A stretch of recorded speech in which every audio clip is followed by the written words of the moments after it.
Om Namo Bhagavate Vasudevaya. Om Namo Bhagavate Vasudevaya.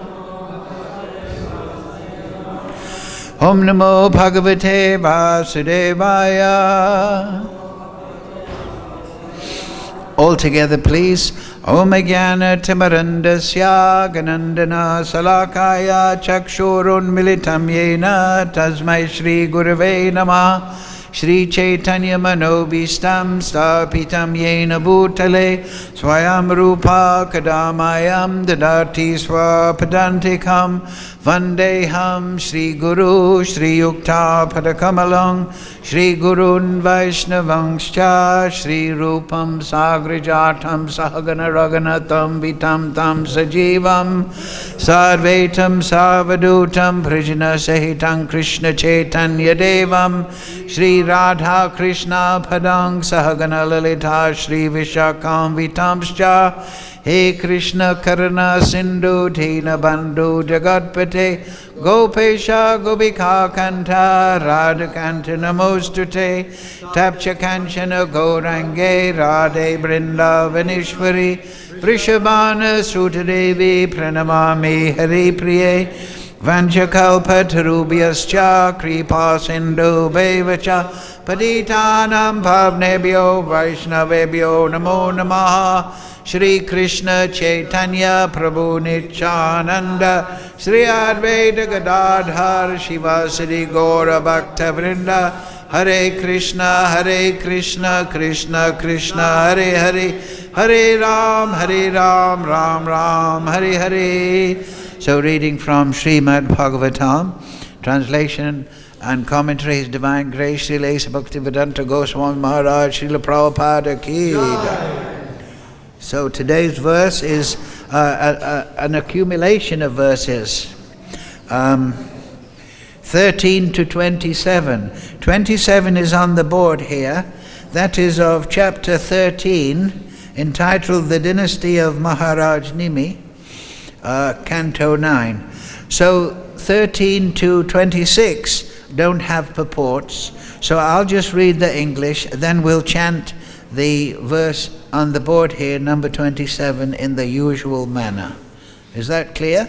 So if you listen carefully while I start with text number 13. I'll just read the English. Because he was born in an unusual way, the son was called Janaka, and because he was born from the dead body of his father, he was known as Vedeha. Because he was born from the churning of his father's material body, he was known as Mithila. And because he constructed a city as King Mithila, the city was called Mithila. O King Parikshit, from Mithila came a son named Udafasu. From Udafasu, Nandivardhana, from Nandivardhana, Suketu, and from Suketu, Devarata. From Devarata came a son named Brihat-Ratha, and from Brihat-Ratha a son named Mahavirya, who became the father of Sudviti. The son of Sudviti was known as Dristiketu, and from Dristiketu came Harshyasva. From Harshyasva came a son named Maru. The son of Maru was Pratipaka, and the son of Pratipaka was Kritarata. From Kritarata came Devamita, and from Devamita Vishvaruta, and from Vishvaruta Mahadriti.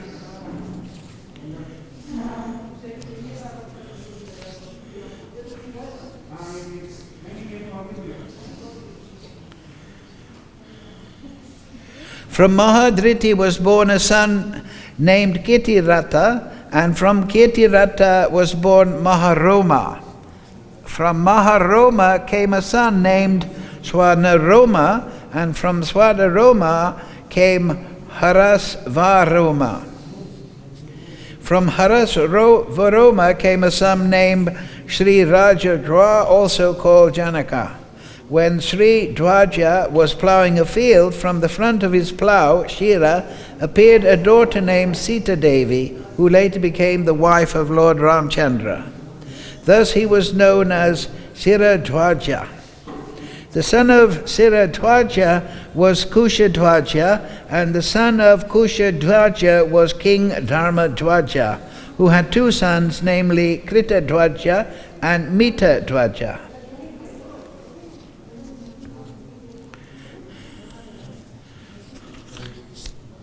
O Maharaj Parikshit, the son of Kritadhwaja was Keshi-dhwaja, and the son of Mitadhwaja was Kandika. The son of Kritadhwaja was expert in spiritual knowledge, and the son of Mitadhwaja was expert in Vedic ritualistic ceremonies.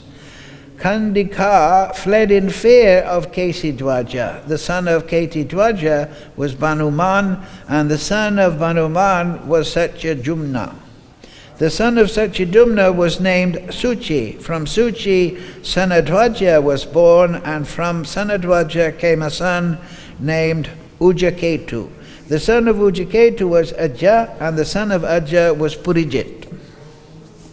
The son of Purijit was Aristonemi, and his son was Shrutayu.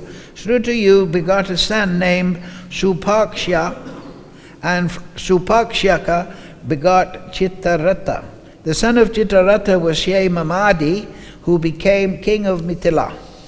The son of Shemamadi was Samaratha, and his son was Satyaratha. The son of Satyaratha was Upaguru, and the son of Upaguru was Upagupta, a partial expansion of the fire god.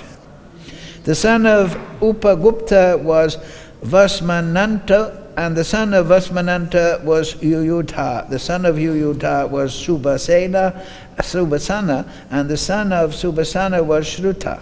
The son of Shruta was Jaya, and from there came Vijaya. The son of Vijaya was Rita. The son of Rita was Sunakaka. The son of Sunaka was Vitahajva. The son of Vitahajva was Driti, and the son of Driti was Bahulasva. The son of Bahulasva was Kirti, and his son was Mahavasi. Sukadeva Goswami said, so now we're up to 27. So please repeat.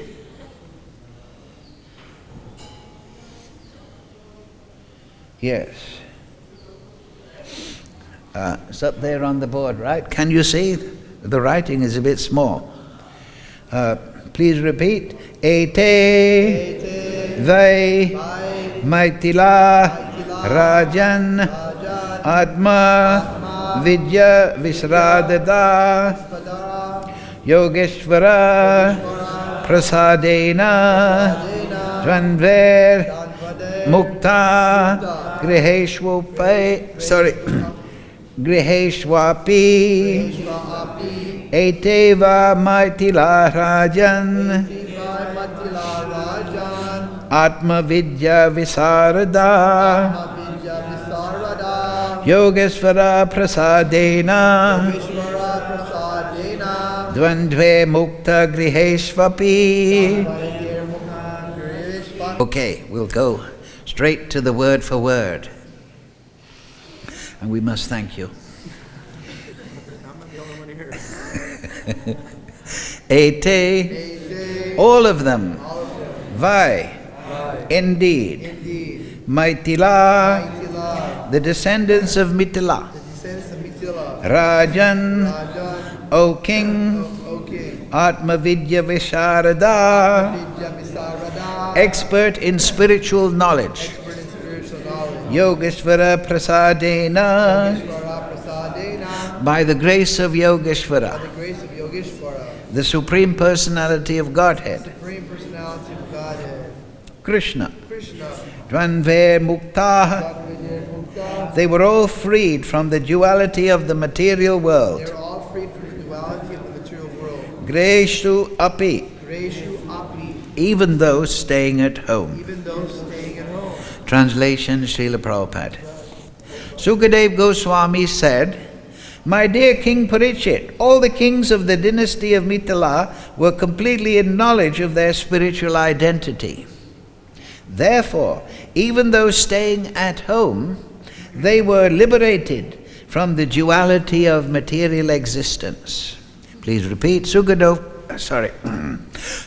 Goswami said, My dear King Parikshit, all the kings of the dynasty of Mithila were completely in knowledge of their spiritual identity. Therefore, even though staying at home, they were liberated from the duality of material existence. Purport Srila Prabhupada. This material world is called Dvaita or duality.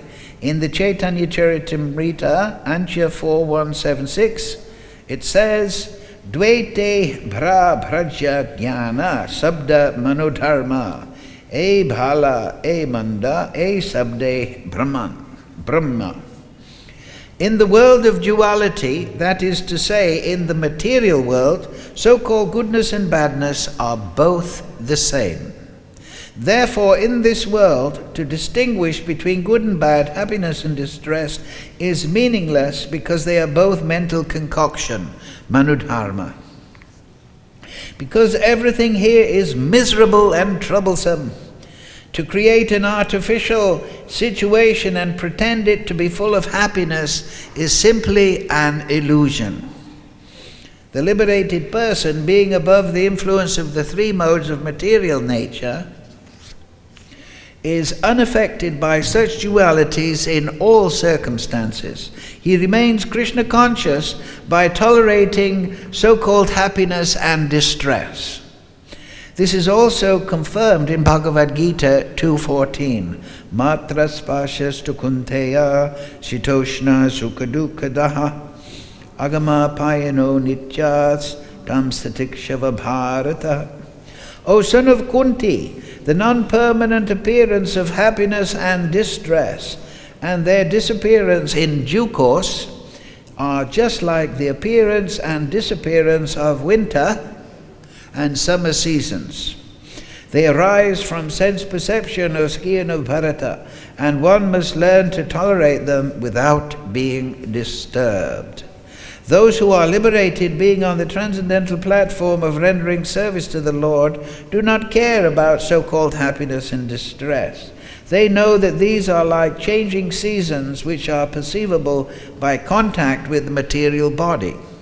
Happiness and distress come and go. Therefore, a pandita, a learned man, is not concerned with them. It is said, Ganasun agatam sumscha nanyu sokschanti panditaha. The body is dead from the very beginning because it is a lump of matter. It has no feelings of happiness and distress. Because the soul within the body is in the bodily conception of life, he suffers happiness and distress. But these come and go. It is understood herewith that the kings born in the dynasty of Mithila were all liberated persons, unaffected by the so-called happiness and distress of this material world, of this world. Mukam karochi vachalam pangam laite girim yad kripa tamaham vande Shri Guru dinatarinam. Ete vai Mithila rajan atma vidya visharadaha Yogeshwara prasadena tvanve bhukta griheshwapi. Sukadev Goswami said, My dear King Parikshit, all the kings of the dynasty of Mithila were completely in knowledge of their spiritual identity. Therefore, even though staying at home, they were liberated from the duality of material existence. So, Hare Krishna. This is very important, that Krishna consciousness is attainable. Freedom from the dualities, the relative value judgments of this material world, is available in any situation, even at home. Now, the Srimad Bhagavatam is Amala Paran. There are 18 Mahapuranas. So, why have we got all these long genealogies? Well, to qualify as a Purana should have 5 elements within it. The first one is cosmogony. What does cosmogony mean? Cosmogony means the creation of the universe. Everyone is concerned about what is this creation, how has it come about? So each Purana has a dissertation, explanation, elucidation, enunciation of how the universe was created. Even the material scientists, they come up with their idea, Big Bang and all that. Of course, that's nonsense. They want to propose any theory other than the Supreme Lord. Right? The universe is all over the world. You can propose any explanation for the creation, but do not propose that it's a Supreme Lord with inconceivable potency and power. So these 5 topics, they are of concern naturally to all human beings. Human beings are inquiring. So they want to know, how did this universe come into effect? Unfortunately, in Kali Yuga, there's many demoniac, foolish miscreants, and they think that their mental speculation, based on their sense perception or their motivations, is some kind of great, grand revelation. And the world is suffering because of this stupidity. So cosmogony, how the universe was created. Second item that Puranas generally contain is cosmology. That means the layout of the universe, right? We all look at the sky. Well, we used to be able to before the winter came. Anyway, and at night, we look at the stars, the planets, the movements, and we wonder, do we not? How is this universe laid out? What am I seeing? Does it end? Where does it end? What is happening? So cosmology is of concern.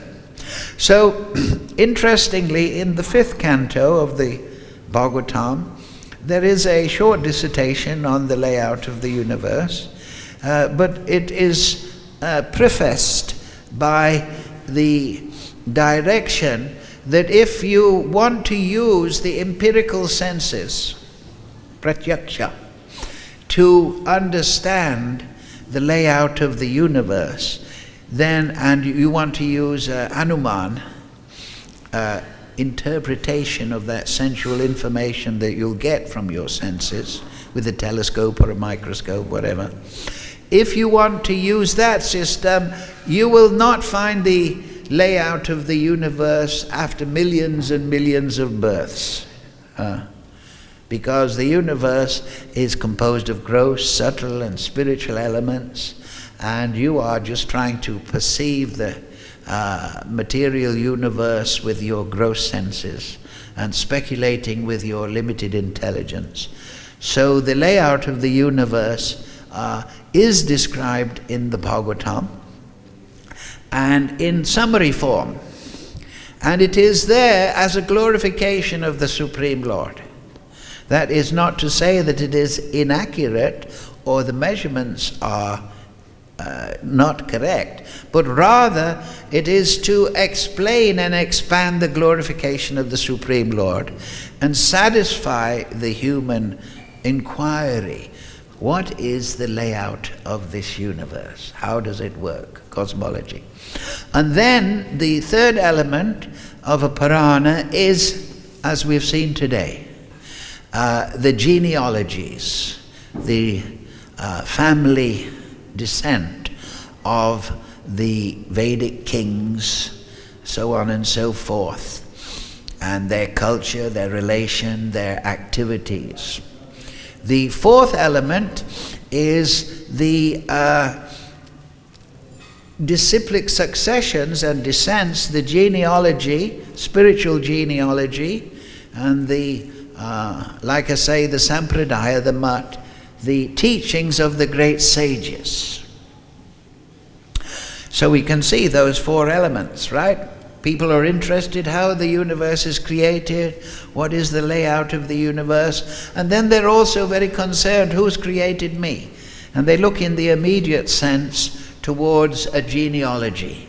Like nowadays, if you're foolish and you believe these people, you can send a DNA swab, and they'll say, oh, you are 5% Red Indian, 10% from Nairobi, 90% from somewhere else. That would make you 105%, but never mind. And then they'll charge you a load of money, put that information in some supercomputer, and use it for their own benefit. So anyway, we are concerned. What is my forefathers, right? Who is my father, grandfather, and this and that? I remember I've been to Tirupati a number of times, three times, I think. So in the old days, when you want to get darshan, you used to have to say which gotra you're from. So I said I'm Achyuta Gotra. So actually everyone is Achyuta Gotra. We're all our genealogy, whether it is spiritual or material, or disciplic, whatever, it always goes to Lord Brahma. He's the primary Prajapati, and above him, of course, he's born from the lotus flower that springs from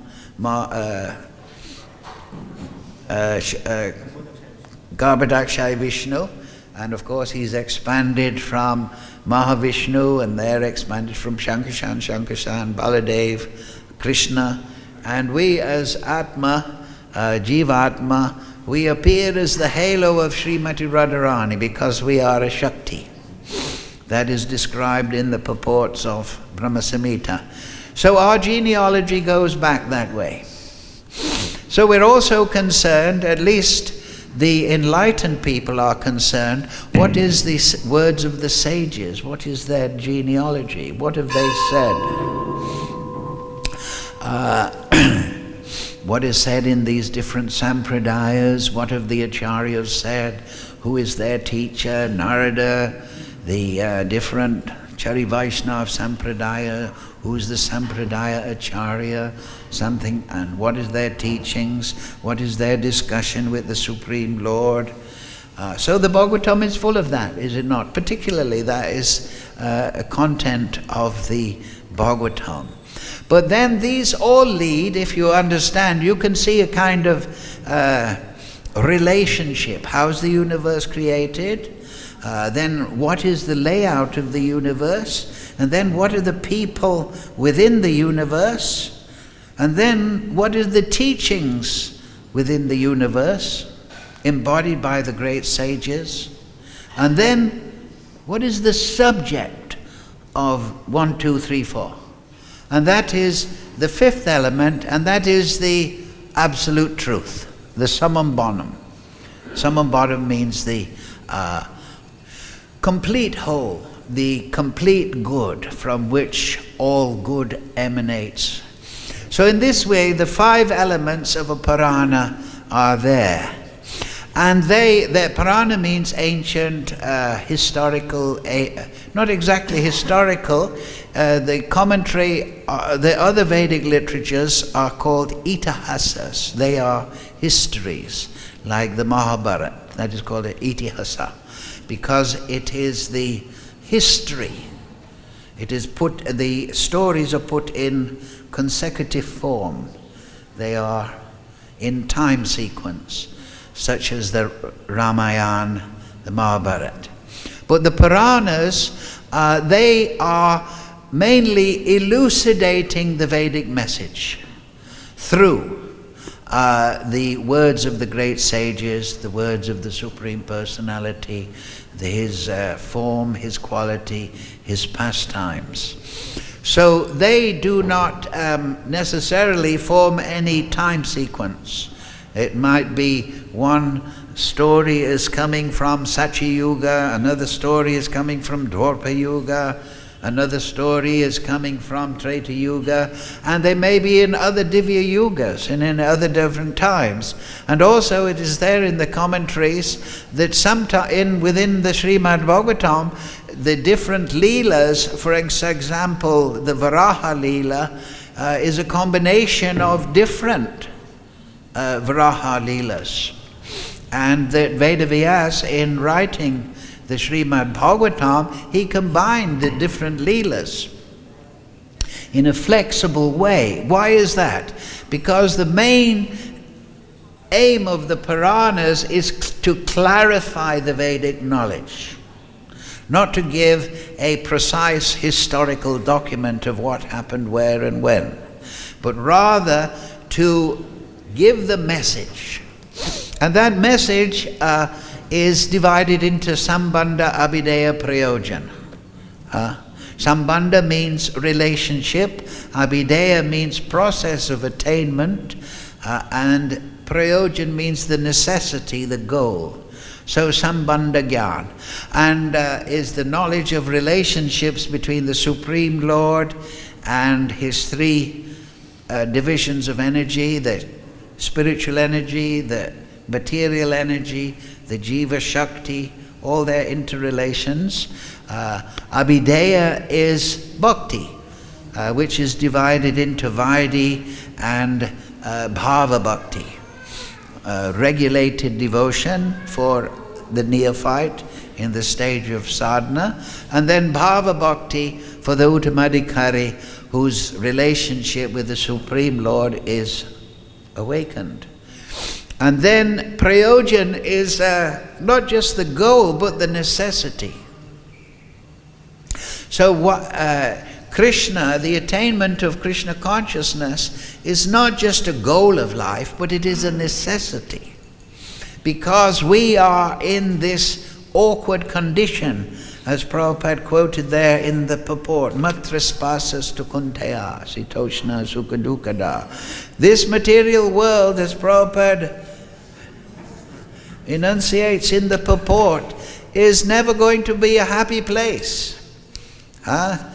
There's always going to be good and bad in the mind of the dualistic world. But what does Krishna say in the Bhagavad-Gita? Trigunya Vishaya Veda Nistrigunya Bhavajana Nirvanvo Nityasatvasto Niryoga Shema Atvavan. What does that mean?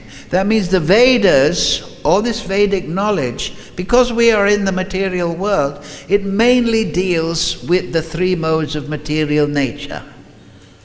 The three modes, they are how the material world is created. The three modes, they interact with the pradhan, and they create the gross and subtle elements, 20 in number, in the gross platform. Not the elements of the periodic table, but the bhutas, entities, specific states of material expression within the creation of the Supreme Lord. So, the three modes of material nature, Krishna says, that is the subject mainly of the Vedas. But the Vedas, the four Vedas of course, they contain one element, and that is the Upanishads. Upanishads, the four original Vedas. The Upanishads, there are four sections to the Vedas actually, Samhitas, Brahmanas, Aranyakas, and the Upanishads. The Samhita means collection of prayers.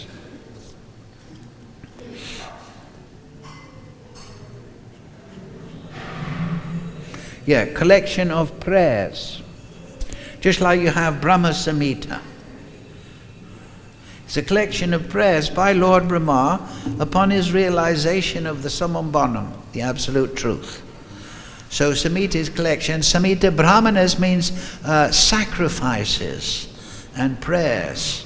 And then Aranyakas are how to perform these sacrifices. And the purpose of all that is bhajan of the Supreme Lord. And for those of less enlightened nature, yagyas towards different devatas, leading, who are the limbs of the Supreme Lord, analogously. So the fourth element of each of the four Vedas, originally it was one, but at the beginning of Kali Yuga, Veda Vyas, he broke it into four for the means of distribution, simplicity. So the Upanishads, they are dissertations. Aranyakas are dissertations also, but their dissertations are between disciples and gurus, how to perform the yagyas. But the Upanishads are also discussions between guru and disciple, but their primary concern is transcendence. So, Traigunya Vishya Veda Nistraigunya Bhavajana. So Krishna is explaining the Vedas mainly deal with these modes of material nature, and that's all very pertinent, Arjuna, because we're in the material world. We must know how to navigate it. What is the origin? What is the cosmogony? What is the cosmology?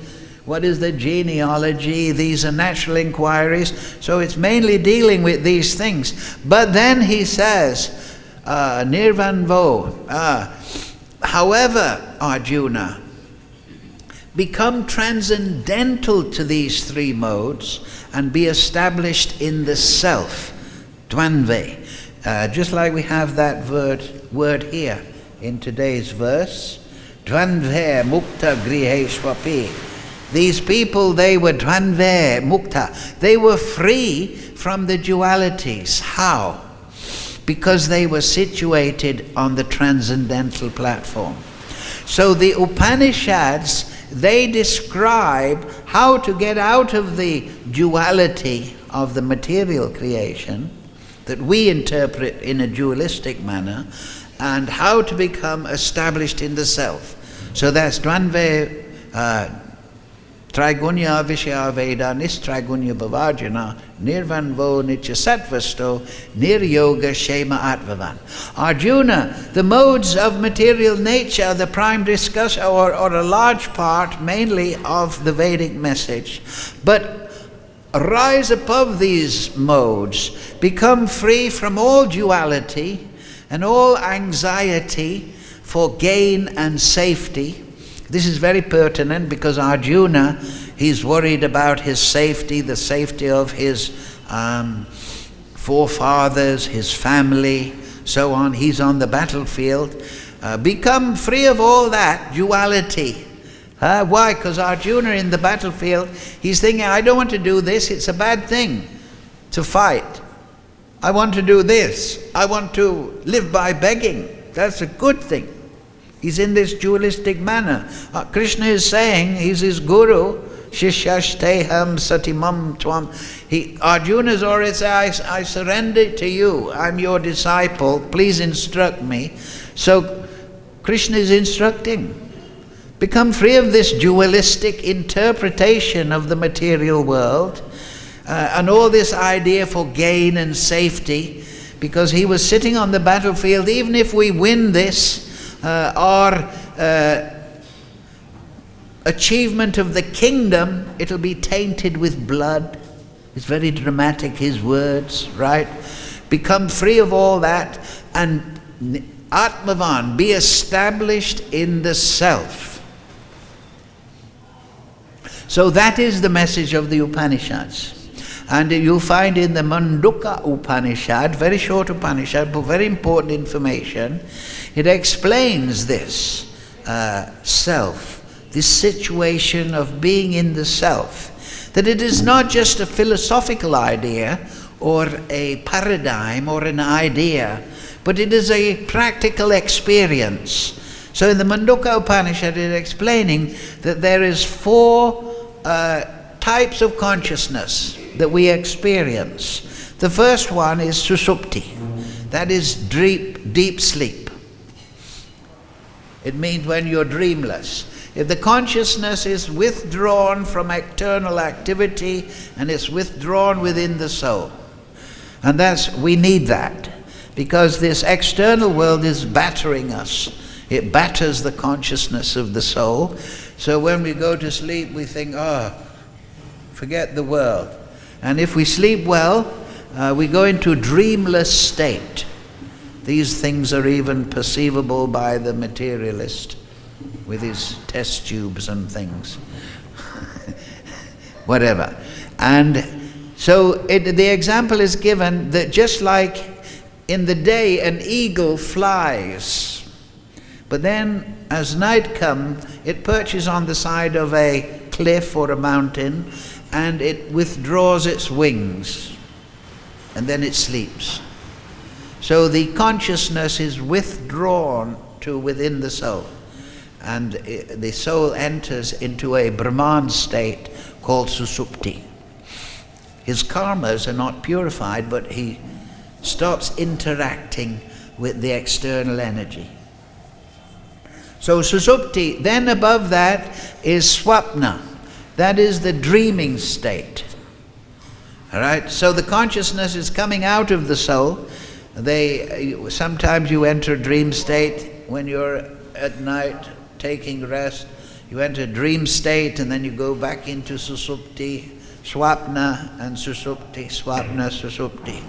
I think they say during dreaming state you have rapid eye movements. The eyes may move below the eyelids, so on and so forth. So then the consciousness is interacting with the subtle body, which is composed of manas, buddhi, ahankara, and chittam, mind, intelligence, false ego, contaminated consciousness.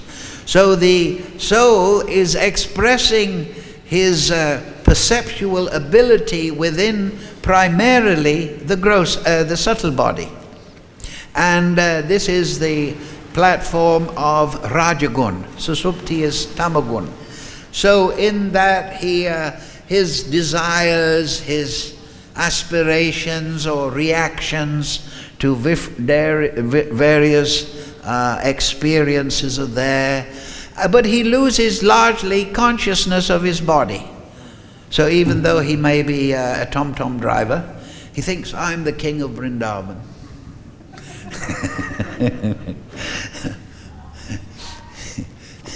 He may have a bad stomach, but in his dream he's a great opera singer. So on and so forth. So his desire is expressed, his Rajagun in Swapna, in this way. He flies in an aeroplane to different planets. He meets the girl of his dreams, right? So the girl of the dreams. So that is also beneficial because the soul's desires become expressed and satisfied in an illusory fashion within the dreaming body. But then he comes to the third layer of consciousness, or position of consciousness, status, and that is jagra, world. That means normal waking state. So in that normal waking state, he doesn't think he's the king, or I'm the greatest boxer, or I'm the richest man, and all the beautiful girls love me. No, he's back into this material body. So his consciousness then is primarily expressed through the gross body. And he realizes that I'm not the heavyweight champion of the world. He realizes that actually my wife is telling me what to do. So in this way he experiences this gross dream actually. And everyone, according to their karma and calm, they have a different experience of this gross world. So then above that, and this is very important to understand, there is the platform of Turiya. And that is the fourth platform. And as I said earlier, we must understand that. This is yoga. This is the Vedic prescription. It is not a belief system. Believe this. The yoga, directions of the Veda are for you to experience the spiritual platform, the Krishna conscious platform, the spiritual platform, devoid of duality, the absolute truth.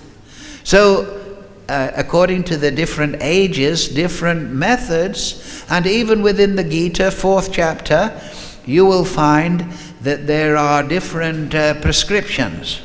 Krishna says different yagyas. There is the yagya of japa, yagyanam japa, of sacrifices, Krishna says in the 10th chapter of Gita. sacrifices I am japa. But in the fourth, he explains there are some that perform sacrifices to the Supreme through knowledge, through sensual control, through breathing exercises, through working without attachment to the result. Krishna gives a whole lot. And then Krishna says, then having offered these to the Supreme Lord, these practitioners, they taste the nectar of immortality. So this is the point. And of course, what is the yajna for Kali Yuga?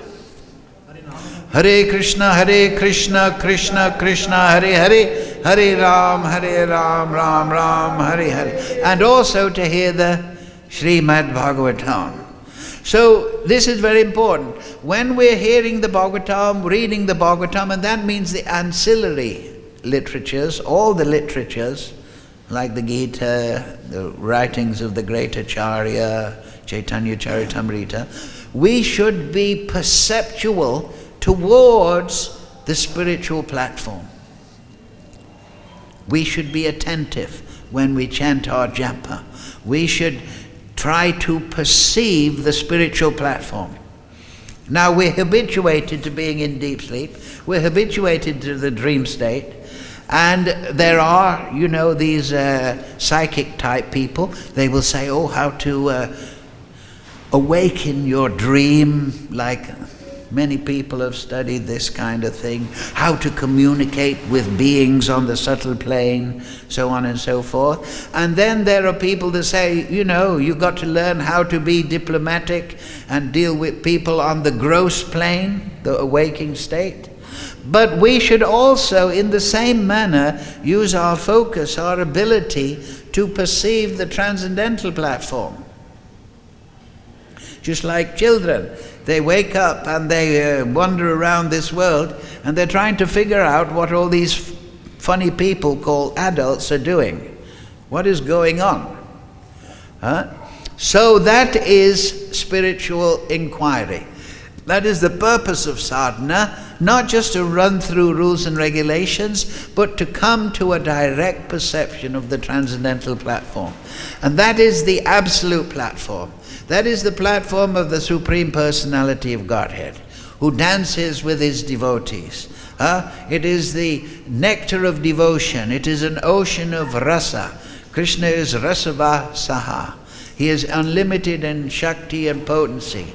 He is expressed as the Swarup Shakti, Srimati Radharani, as his devotees. They are experiencing the transcendental platform. And therefore, that has to be the focus of the sadhaka. And success in spiritual life is to be absorbed on that. And here we see in today's verse that these descendants, they were free of the duality of the material world. They were absorbed on the absolute platform. Now let us try to understand that. What does it mean, free of the duality? Why are we experiencing duality? Now, we are all thinking, it's very cold, right? But now if a polar bear came to Vrindavan and he was wandering around Loy Bazaar, taking darshan, Banki Bihari, coming here to the kirtan, what would the polar bear think? Would he think it's cold? He would think, it's a very nice day here in Vrindavan. There's no ice flows. I'm a little hungry. There's no seals to catch in the Jamuna. But he would think, very hot. And if you were to sit down next to the polar bear, he'd probably complain. I'm sweating. But you're binding yourself up. And he's feeling hungry, so don't talk too long. But the point is, he is interpreting the material world according to his sense perception. Right? And he has constructed the idea, it's cold. No, it's warm here in Vrindavan. Whereas you have interpreting matras pasas to, you're interpreting this material situation as being cold, relative to yourself. So that is relativism. in philosophical terms, relativism means that I am judging everything relative to myself. And this is particularly the habit of the materially conditioned. They're always interpreting this third state of consciousness, the material world, in terms of good and bad. There's three psychic movements within consciousness: thinking, consciousness, awareness. Then there is interpretation, feeling that consciousness. And then there's sankalp, vikalp. I like it, I don't like it. And then the fourth action will be action on the gross plane. So consciousness is there, it is interpreting reality, then it is coming to conclusions, sankalp, vikalp, accept, not accept. And action and words, actions of the gross and subtle body are based on their acceptance and rejections. So everyone is interpreting the world in that way, in the conditioned world, because they're judging everything relative to themselves, because they are not on the absolute platform. They are not on Turiya. They have not come to the fourth platform, and they have not seen from that platform that this material world is all bad. The materialist thinks, he constructs all sorts of philosophies: capitalism, socialism, feminism, globalism, did I say, Marxism, thisism, and it is all about how to enjoy the material world. The left-wing people think we'll enjoy the material world through socialism. Then the capitalist people, they think we'll enjoy the material world through capitalism, right-wing people. And we will, but it's all about one thing. And the women are thinking we'll become feminists and then we can enjoy the material world in that way, because there's the evil patriarchy that is suppressing us. But everyone in the material world is being suppressed. Everyone is shouting about freedom, writing songs, national anthems. We are the land of the free, and we are always going to be free, and so on. That's for you and me, freedom, like this. They're all making all these ideas up. But in the material world, everyone is suppressed, because we have this illusion that I'm free, but we're bound by time. We're being pushed along by time. We can't jump to the future. We can't go to the back. We might write scientific, sci-fi novels, science fiction. We might imagine that. But we don't know. We're stuck here. We're stuck in this time of place. We're bound by the laws of karma. And we are bound by death. We're all suppressed. And therefore we all make these songs about freedom and love, and if all you need is love and money too, if actually. We write all these stupid songs, and therefore all the materialists who are ignorant of the absolute platform, which is reality, they are speaking ideas and philosophies like people haunted by ghosts. It is all nonsense, because it is all based on me, my perception. So I've made this idea, the world is class struggle, this is that, we should do this. But no, it's all bad because you're in the prison house. The absolute platform is in the world of freedom. And that is, what is the absolute platform? When everything is judged and perceived in relationship not to me, but to the Supreme Lord. That is the absolute platform. Verse number 6, Ishupanishad. What is that verse? Yastu sarvani bhutani atmani evanupashati. Savabhuteshu chatmanam tatona vijugupshite. Very important verse. What does it mean? Yastu sarvani bhutani, he who always sees everything in relationship to the Supreme Lord. Now we've been explaining, right, that we want to see everything in the cosmogony, the cosmology, the genealogy, the words of the sages. It's all coming from the Supreme Lord. This is the Vedic prescription, to see everything in relationship to the Supreme Lord. Atmani eva napashati, everything in relationship to the Supreme Lord. Sarvabhuteshu chatmanam means who see all living entities, the jiva, as his part and parcel, as the expansion of the Supreme Lord. Just like Krishna says, what does he say in the Gita? Mavai vangsa jiva loke, jiva bhuta sanatana. The living entities are my eternal fragmental parts. So if we don't see that, if we see the living entities as separated or in material illusion, we think this living entity is a lion, this one's a tiger, and that one's the polar bear I've been talking to. We don't see the living entities in relationship. And then Sarvabhute Chatmanam, and everything within the Supreme Lord, and the Supreme Lord within everything. Three things. Everything in relationship, all the energies in relationship to the Supreme Lord, all the living entities as his expanded part and parcel, and everything is within the Supreme Lord, and the Supreme Lord is within everything. So these are the three elements that give one the vision of the absolute platform. And then the last line, tatona vidyagupshite. And then he never hates or despises anything or any being, because he sees this is all an expression of the Supreme Lord.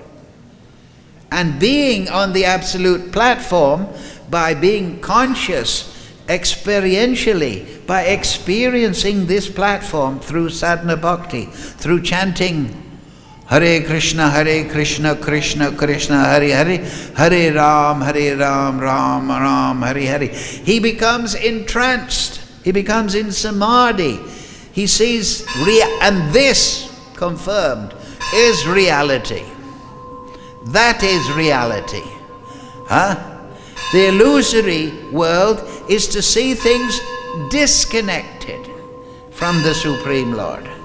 Now the result of entering this samadhi is, as it is said in today's verse, you become situated in your swarup. And that is in the second canto, chapter 10, verse 6. Muktir hitavan yata rupan swarupena avavashtiti. What is liberation from the material modes? Liberation means to be situated within yourself. So, the first part of sadhana bhakti is to absorb Siddhanta. Siddhanta will teach you to see everything in relationship to the Supreme Lord. Then if you perform the recommended sadhana, such as hearing more about the Supreme Lord and his relationship to the creation, and you chant Hare Krishna, Krishna Krishna, Hare Hare, Hare Ram, Ram Ram, Hare Hare. If you perform that activity, then you will enter the absolute platform and you will realize your swarup. And then you'll be Atmavan, just like Nir-yoga Shema Atmavan. Krishna tells Arjuna, be established in yourself, in the Supreme Self. And that is the absolute platform. Then you will be free of the dualities. Then you're in reality, because everything is the expression, the emanation, the manifestation of the Supreme Lord. So if we are not immersed in that perception, then we're in illusion. We have not seen reality. And therefore, we're under the modes of material nature, we're in the wheels of karma, so on and so forth. And then we feel kuntha, anxiety, gain and safety, how I can get something, how I can be safe. Niryoga Shema Atmavan. So this is the state of consciousness described here in the Purana of these great kings. They were kings. Normally, management is a bit of a distraction. But if you are trained in spiritual knowledge and you are liberated soul, then you can be in any situation, and your bhava, your love for the Supreme Lord will be there. And when that bhava is there, then this external world shrinks back. And you become dheerest tatra namu, you become sober. You don't become affected, oh it's cold, it's hot. This person likes me, this person doesn't like me. And one realizes the absolute presence of the Supreme Lord, and he becomes completely free of anxiety. So, thank you all very much for your coming to class and your kind attention. If there are any quick questions? Yes. The great Kirtaniya.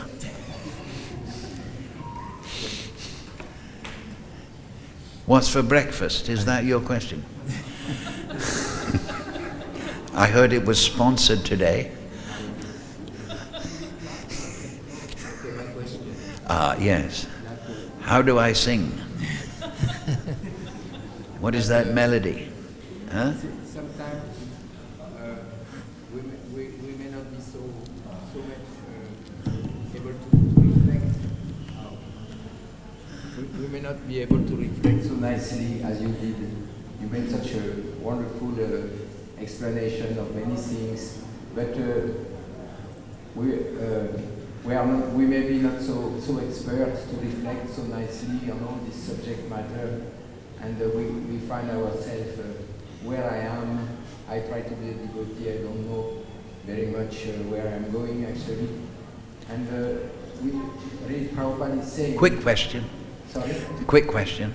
That I've mentioned breakfast. Sorry. If you are sincere, if you are sincere and you chant Hare Krishna sincerely, and you try to please the devotee, please your Guru Maharaj and Krishna, then everything will be complete, even if you don't understand. That's a statement, and very good. This is my question.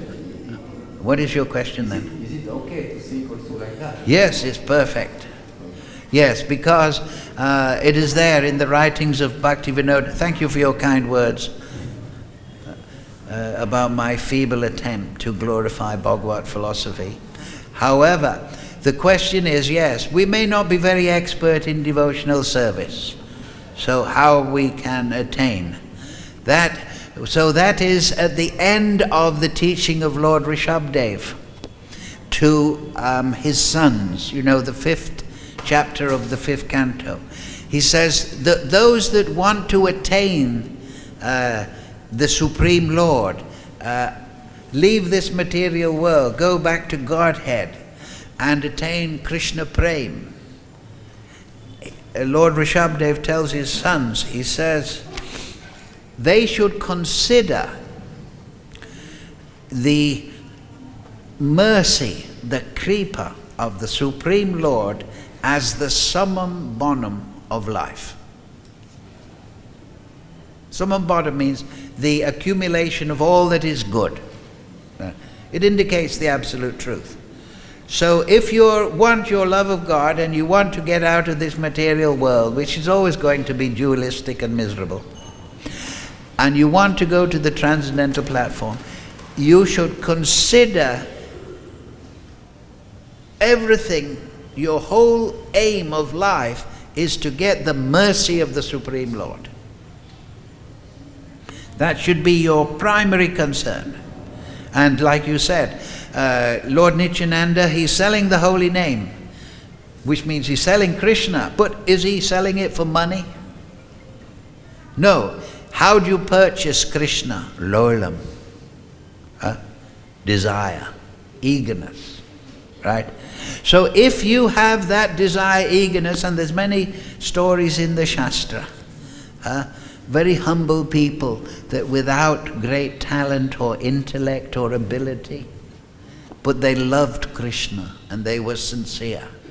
There's this story, right, in the Puranas of the Brahman on one side of the road. He knew all the mudras and yantras and the tilak and everything, but he was puffed up.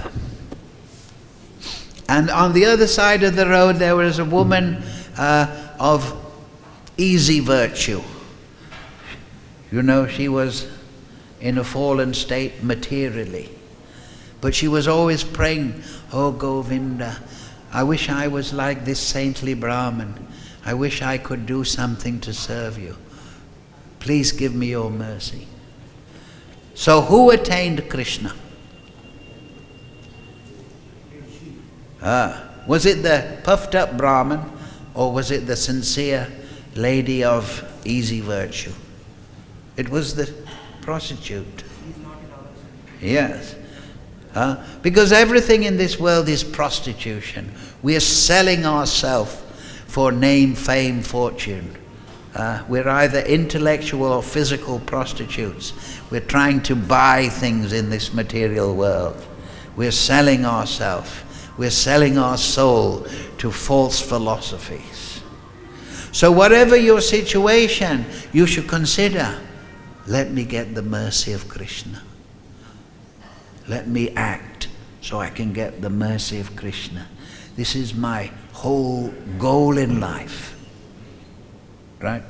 There's a story about Prabhupada when he's staying in Radha Damodar, and this was before Krishna Balaram, this was way back. And there was one lady, she used to take a big brass pot down to the Jamuna, fill it up and bring it back so that the deities could be bathed in Jamuna water.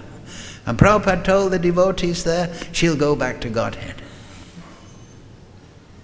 She's just a simple lady. Maybe not very, maybe even not literary or something like that. But she was going to the Jamuna carrying a heavy pot of water so that Radha Damodar, Radharani could be bathed in the Jamuna water. So she attained the mercy of Krishna. So we must always remember that it is sincerity of purpose. Krishna says, Yayatam mam prapadyante, tamsteva bhajamiyaham. However you do your bhajan, your worship of Krishna, I will rewarding you accordingly. So if we go to Krishna because we want wealth, Krishna will give you that. Akama savakama muksha kama udariyade trivrena bhakti-yogena yajate purusham param. That whether you have all desire, no desire, you want liberation or whatever, worship Krishna. But, because Krishna will give you. But, if you want Krishna Prem, this means that if you want Krishna Prem, go to Krishna. That's what I was explaining this last. Just like when we go in front of the deities, we can conjure up in our heart, oh Krishna, tomorrow I belong to you, Krishna. I surrender. I have nothing to give you. Everything belongs to you. So I give you myself. In love. And then Krishna will reciprocate in that way. So Krishna reciprocates. So we should, Krishna, please, out of your mercy. What is that verse? What is that? Patita pavana hetu tava avatar. Mosamo patita prabhu na paibya. Oh Lord Chaitanya, you'll not find anyone more fallen than me. You've come for this purpose, to save the fallen. Advaita Acharya, he asked for that. In the Mahaprakash Leela Chaitanya Bhagavat, Lord Chaitanya exhibited all his forms as the Supreme Lord. And then he demanded at the end, now Advaita, you take a benediction. And Advaita Acharya said, no, you've already satisfied me. You've come. No, I want to give benedictions to all my devotees. So he said to Advaita Acharya, Advaita Acharya said, then give me one benediction. that those that are humble, that are sincere in their endeavor, give them your mercy. But those that are proud, falsely proud, with beauty or wealth or birth or possessions, don't give them your mercy. So Krishna loves the sweet and humble. So when we mam namaskuru, right? Mam manmana, when we approach Krishna, we should say, "Oh Krishna, I belong to you. I have nothing to offer. So I offer myself to your lotus feet." And then Krishna, he's giving himself to me, this spirit soul, so I'm going to give myself to him. That is the power of bhakti. So that is the secret of bhakti. Everything is an application, sadhana bhakti, for the mercy of Krishna. Everything we do, it should be for the mercy of the devotees and the mercy of Krishna. Because Mahat Sevam Dwaram Aho Vimuktes, that the pure devotees, the devotees that are dear to Krishna, they are the doorway to Krishna. So the mercy of the devotees, the mercy of Krishna, that should be our complete goal. Does that answer the question? Okay. Thank you all very much. Hare Krishna, Krishna Krishna, Hare Hare, Hare Ram, Ram Ram, Hare Hare.